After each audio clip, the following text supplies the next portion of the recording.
Now that places us at a disadvantage. I think so. Because nastiness sells. But truth don't sell like nastiness. That's why they probably need it London.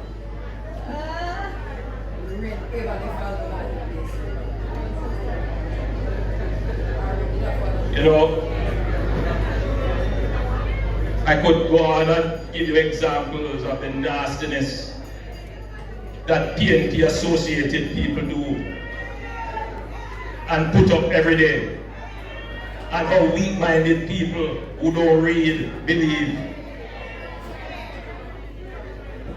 But I'm not going to contribute to that, because as a man of faith, I know that two wrongs don't make a right.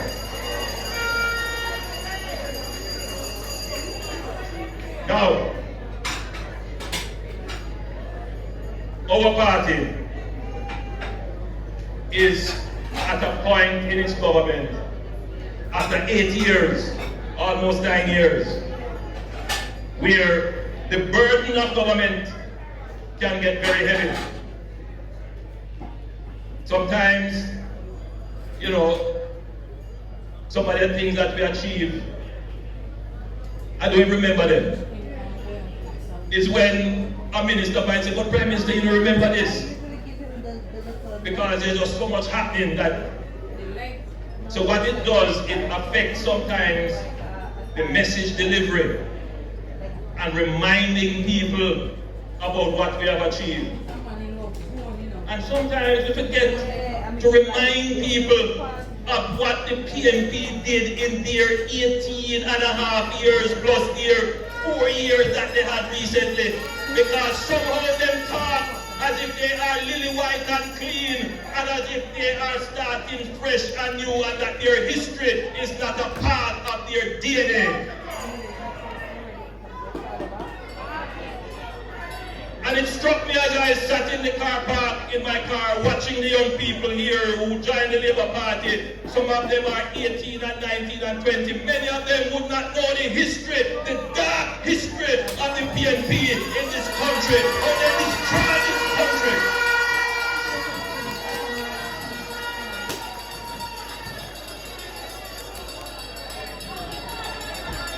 Many of our young people would not know.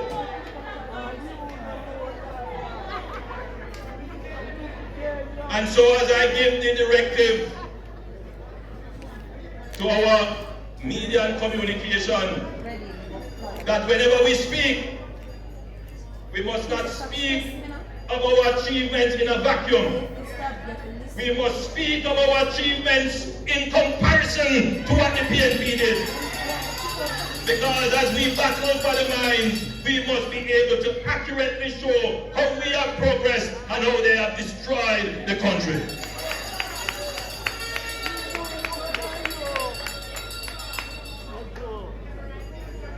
I decided to get involved in politics. Not only because my mother was a strong supporter of the Jamaica Labour Party. My father was a strong supporter of the PNP. But I decided to join the Jamaica Labour Party and give my life to politics and to this country, because I did not like what the PNP was doing to my Jamaica.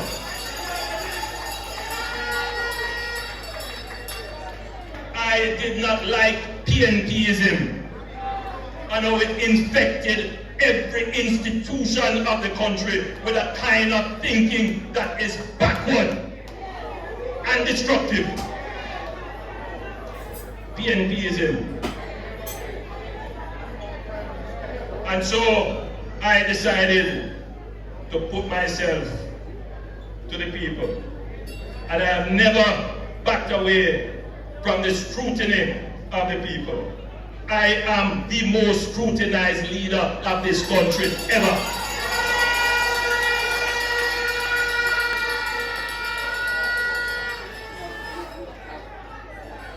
And I am not done yet. I have many more ideas to come. I don't come to you with dreams. I come to you with a vision. Other people come to you with dreams. That means they are sleeping, their eyes are closed. I come to you with vision. My eyes are open, and you can see the vision materializing before your very eyes.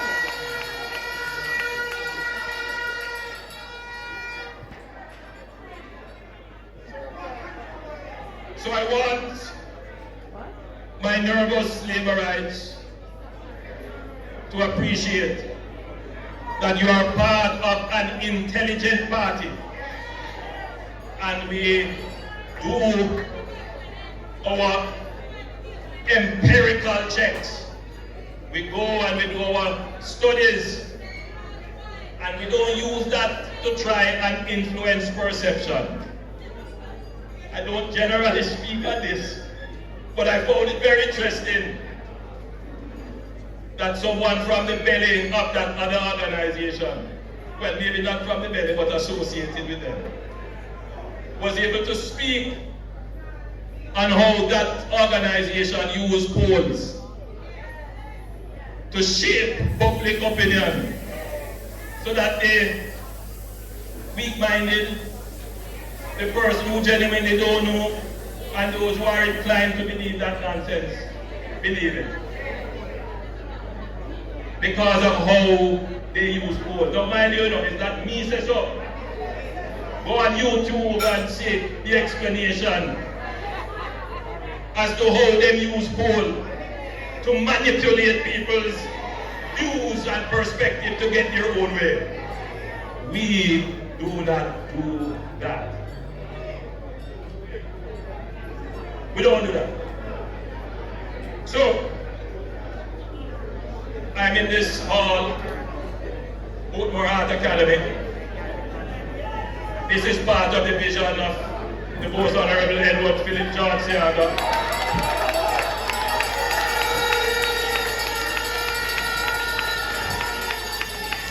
He had a vision that our young people should have access to technical and vocational training and build this. 40 years ago, our economy has moved on. We are now at 4.2% unemployment. If we fall below 3% unemployment, then we will definitely be in what is called full employment. Meaning that every Jamaican who is seeking a job has a job. That would be the first time in the history of Jamaica. First time ever. Now it is amazing to me that a government that achieves that is being questioned as to whether or not it should get a third term. Just that alone. But we are not sitting there and saying, oh, we have achieved that, vote for us. No, we have more to go. Because as I talk about here, the Portmore Art Academy, which is known for its training in construction, Jamaica is now looking to develop itself as the technological hub of the Caribbean. And Portmore will become the Silicon Valley of Jamaica. That is our intention. We are going to make Portmore a parish, and we are going to make Portmore the city parish, and we are going to make Portmore the technological capital of the Caribbean. Because you have here the human resources, and as I say, I see a lot of young people. You have the young people who have the basic requirements to be given that kind of what they call IT training. And you also have here a very good representation of the global services industries. You call it BPO. but we move away from that long time. What we're going to create here now is called knowledge services. The people who write the programs, the people who check and correct the programs, the people who do the accounting, the people who do the auditing, the people who do the legal and paralegal, the people who do read the medical records and the medical charts. All of that is a new industry that we are going to create. And that is why I went to India to form a partnership with the Indian Institute of Technology and other such institutes in India with heart so that we can build and expand on this, the first technologically oriented institute for training in Jamaica.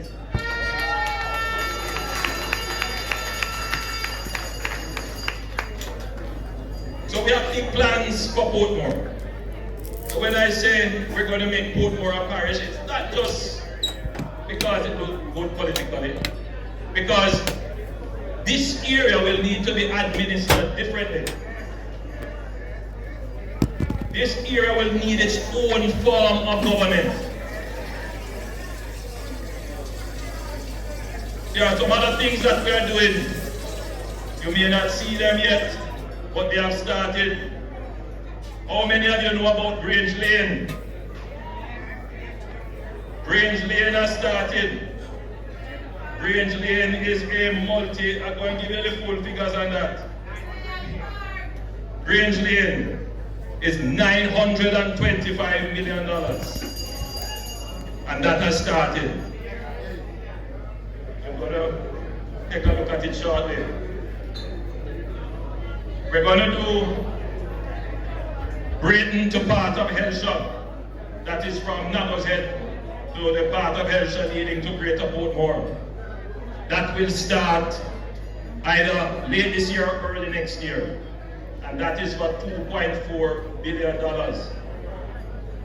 We're going to do a new entry to Portmore.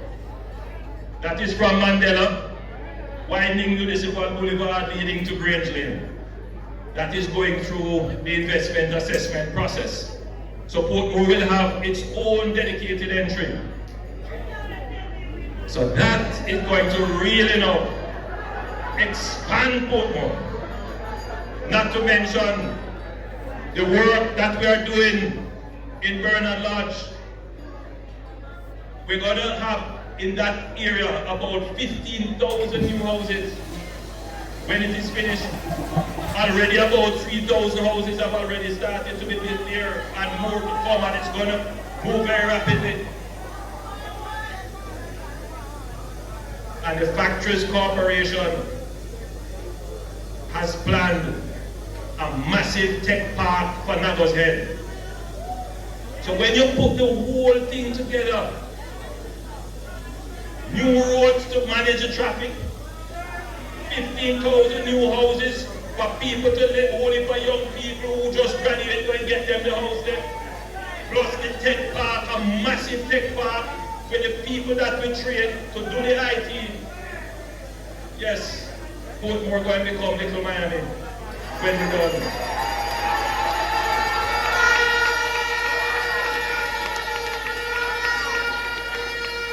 So we're not just talking. These are things that are happening as we go. They are moving along. But the one that I love the most, because it just shows the difference between them and we. They have a bad tune, you know. It said they are not like us. But selector, they don't know that song there. It's a nice little hip hop song. But anyway, hold on. Because the truth is, they are not like us. They promised that they would build a park in Portmore. They went there and they broke ground and they plant tree and all of the tree them dead, and it's a dust bowl that has been a nuisance to the people. And your member of parliament called me almost every day about it. But we had it going through the process. And your park is now being built. It's not just a park, but it is going to be the best park in the Caribbean. And it will have facilities here to serve the community. They are not like us. They not like us. They not like us. They not like us. Hold on.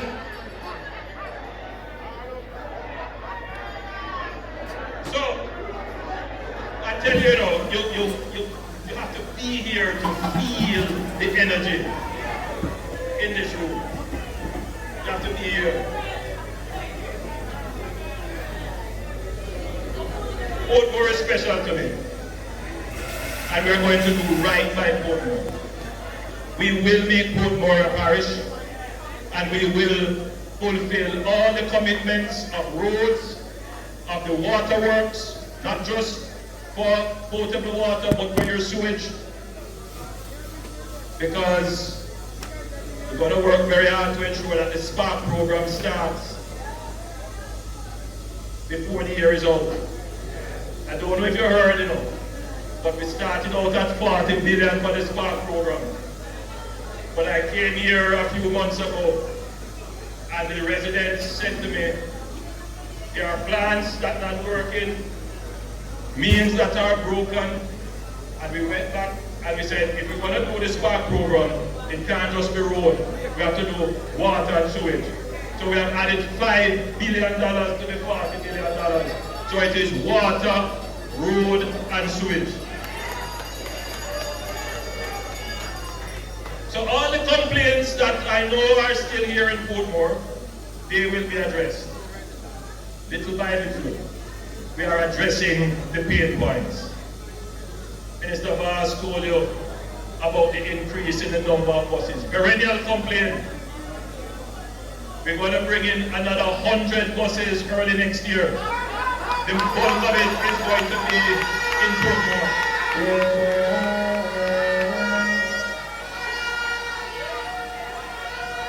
More garbage trucks come in, and a whole heap of them going to be here in Portmore.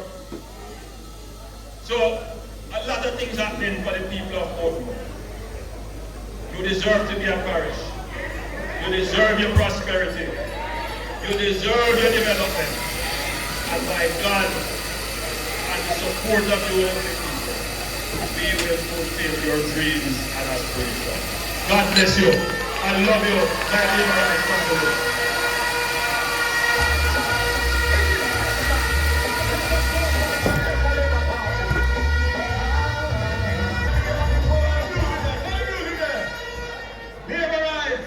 Jamaican people know Stone Fluxy Mango.